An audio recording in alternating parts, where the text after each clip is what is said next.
Hi rockstars, welcome to our channel. ఈరోజు మనం Jubilee hills పెద్దమ్మ తల్లి గురించి తెలుసుకుందాం. ఎవరైనా మన ఛానల్ని సబ్స్క్రైబ్ చేసుకునే వాళ్ళు ఉంటే సబ్స్క్రైబ్ చేసుకోండి. పూర్వం జూబ్లీ హిల్స్ ఆదిమ తెగలకు ఆవాసంగా ఉండేది. అయితే వేట జీవనంగా బ్రతికే ఈ అమాయకులు తమ కులదేవత పెద్దమ్మ తల్లిని భక్తితో కొలిచేవారు. మంచి జరిగితే నైవేద్యాలిచ్చి అమ్మ సమక్షంలో సంబరాలు జరుపుకునేవారు. చెడు జరిగితే జంతు బలులతో తల్లికి శాంతులు జరిపించేవారు. కాలప్రవాహంలో ఆ తెగలు అంతరించిపోయాయి. ఇప్పుడు జూబ్లీ హిల్స్ అత్యంత ఖరీదైన ప్రాంతంగా మారింది. కానీ అలనాటి అమ్మతల్లి ఆనవాళ్లు మాత్రం మిగిలాయి. 2.5 దశాబ్దాల క్రితం దాకా ఇక్కడ చిన్న ఆలయం ఉండేదట. ఎవరైనా వచ్చి వెలిగిస్తే దీపం వెలిగేది, లేదంటే లేదు. ఆ సమయంలో రాత్రిళ్ళు అమ్మ అడుగుల సవ్వడులు వినిపించేవని స్థానికులు చెబుతారు. భక్తులకు కల్లో కనిపించి తనకు ఆలయాన్ని నిర్మించమని ఆదేశించిందని చెబుతారు. ఇక్కడ ఇంకో ప్రత్యేకత నిత్య బోనం. ఎక్కడా లేని విధంగా పెద్దమ్మ దేవాలయం నిత్య బోనాలతో కలకల్లాడుతూ ఉంటుంది. ముఖ్యంగా మంగళ, శుక్ర, ఆదివారాల్లో అమ్మవారి కోసం బోనం సమర్పించేవారు బారులు తీరుతూ ఉంటారు. భక్తులకు చక్కటి వసతులు కూడా ఇక్కడ ఏర్పాటు చేశారు. ఇక్కడ మీరు చూస్తున్నారు కదా, ఇదే జూబ్లీ హిల్స్ పెద్దమ్మ దేవాలయం. ఆలయ సమయం ఉదయం 6 గంటల నుండి మధ్యాహ్నం 1 గంట వరకు, మరలా 3 గంటల నుండి రాత్రి 8 వరకు తెరిచి ఉంటుంది. హైదరాబాద్లోని పురాతనమైన ఆలయాల్లో ఇది ఒకటి. దివంగత మాజీ మంత్రి పి జనార్దన్ రెడ్డిచే పునర్నిర్మాణం జరిగిన ఈ ఆలయ సముదాయంలో 5 అంతస్తుల గర్భగుడి, 7 అంతస్తుల రాజగోపురం, కళ్యాణ మండపం, వసతి గృహాలు తదితరాలు ఉన్నాయి. 1984లో హంపి విరూపాక్ష పీఠాధిపతులచే నూతన విగ్రహ ప్రతిష్టాపన అనంతరం ఈ ఆలయం దినదినాభివృద్ధి చెందుతోంది. ఈ ఆలయం ఇంకో ప్రత్యేకత, ఆలయ ప్రాంగణంలో ఎత్తైన ధ్వజస్తంభం ఉంది. ధ్వజస్తంభం వద్ద రూపాయి బిళ్ళ పడిపోకుండా నిలువుగా నిలబడితే మనసులో అనుకున్న కోరిక నెరవేరుతుందని భక్తుల నమ్మకం. ఇక పురాణానికి వస్తే మహిషాసురుడనే రాక్షసుడు ముల్లోకాల్ని పీడించేవాడు, యజ్ఞయాగాదుల్ని నాశనం చేసేవాడు, ఇంద్రాదులను తరిమి కొట్టేవాడు. త్రిమూర్తులు కూడా ఆ దాటికి తట్టుకోలేకపోయారు. పాహిమాం అంటూ శక్తి స్వరూపిణి అయిన అమ్మవారిని ఆశ్రయించారు. మహిషాసుడు సామాన్యుడు కాదు, మహాబలవంతుడు. అందులోనూ వరగర్వంతో విర్రవీగుతున్నాడు. మహాశక్తి ముందు రాక్షస శక్తి చిన్నబోయింది. అంతిమ విజయం అమ్మవారిదే. ఆ సుదీర్ఘ పోరాటంలో అలసి సొలసిన మహాశక్తికి కాస్తంత విశ్రాంతి అవసరమనిపించింది. దుర్గమమైన అడవుల్లో బండరాల మధ్య కొద్ది రోజులు సేద తీరింది. అదే జూబ్లీ హిల్స్లో ప్రస్తుతం పెద్దమ్మ దేవస్థానం ఉన్న ప్రాంతమని స్థానికుల ఐతిహ్యం. ఇప్పుడు ఇక్కడ మనం చూస్తున్నది పెద్దమ్మ తల్లి దర్శనానికి వెళ్ళే క్యూ లైన్ అండి. ఆలయంలోకి ప్రవేశించడానికి ప్రవేశద్వారం మీద ఉన్న దేవతామూర్తులు మనకు స్వాగతం చెబుతున్నట్లుగా కనపడుతుంది.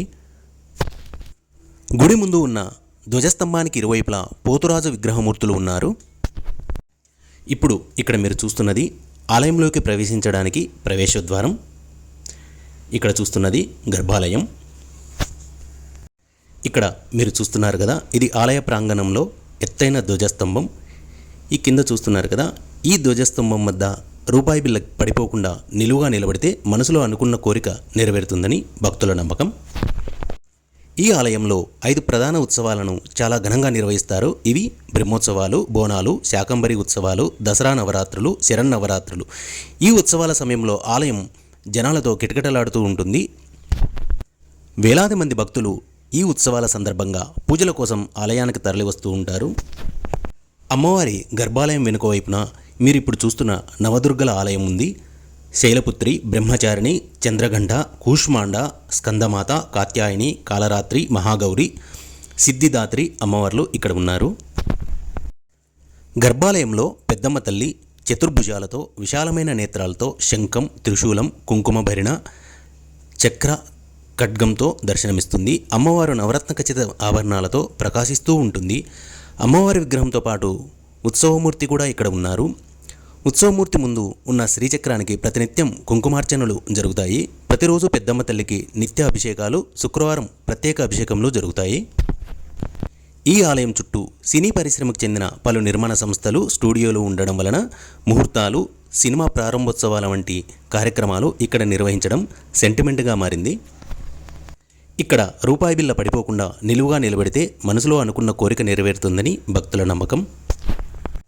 పెద్దమ్మ దేవాలయం జూబ్లీ హిల్స్ ప్రాంతంలో ఉంది. హైదరాబాద్ నగరం నడిబొడ్డున దాదాపు 7 కిలోమీటర్ల దూరంలో ఉంది. ఈ ఆలయం అన్ని రవాణా మార్గాల ద్వారా సులభంగా చేరుకోవచ్చు. సికింద్రాబాద్ రైల్వే స్టేషన్ నుండి 13 కిలోమీటర్ల దూరంలో ఉండగా ఎంజీబీఎస్ బస్ స్టాప్ నుండి 14 కిలోమీటర్ల దూరంలో ఉంది. పెద్దమ్మ తల్లికి ప్రతి శుక్రవారం ప్రత్యేక అభిషేకములు, అశ్వయుజ శుద్ధ పాడ్యమి మొదలు విజయదశమి వరకు దసరా నవరాత్రులు, ఆషాఢ శుద్ధ సప్తమి నుండి నవమి వరకు శాకంబరి ఉత్సవములు మరియు మాఘశుద్ధ పంచమి మొదలు సప్తమి వరకు వార్షిక రథోత్సవములు జరపబడును. అయితే రథసప్తమి రోజు రథము ఊరేగింపు కన్నుల పండుగగా జరుపుతారు. రథసప్తమి రోజున చండీ హోమం, బలిహరణం, అన్న సంతర్పణ జరుగుతాయి. బలిపీఠం వద్ద పసుపు కుంకుమలతో ముగ్గులు వేసి ఉత్సవ విగ్రహాన్ని నవరత్న ఖచ్చిత వైఢూర్య బంగారు ఆభరణాలతో, బంగారు జడతో అందంగా అలంకరించి వెండి సింహాసనంపై కూర్చుండబెడతారు. ఎరుపు, పసుపు వస్త్రాలను పరిచి వేడివేడి అన్నం నివేదన చేస్తారు. ఆ మహానివేదన అన్నంపై దీపాలు పెట్టి బలిపీఠం ఏర్పాటు చేస్తారు. ఉత్సవ విగ్రహం ముందే గుమ్మడికాయను కుంకుమ నీటితో కడిగి బలిపీఠంపై ఉంచుతారు. ఖడ్గాన్ని అలంకరించి పూజించి బలిపీఠంపై ఉన్న గుమ్మడికాయను కత్తితో 2 ముక్కలుగా చేసి బలి నివేదన చేస్తారు. ఇప్పుడు మీరు తెలుసుకున్నారు కదా పెద్దమ్మ తల్లి యొక్క విశిష్టత. ఈ వీడియో మీకు నచ్చినట్లయితే లైక్ చేయండి, షేర్ చేయండి, సబ్స్క్రైబ్ చేయండి. Thank you for watching.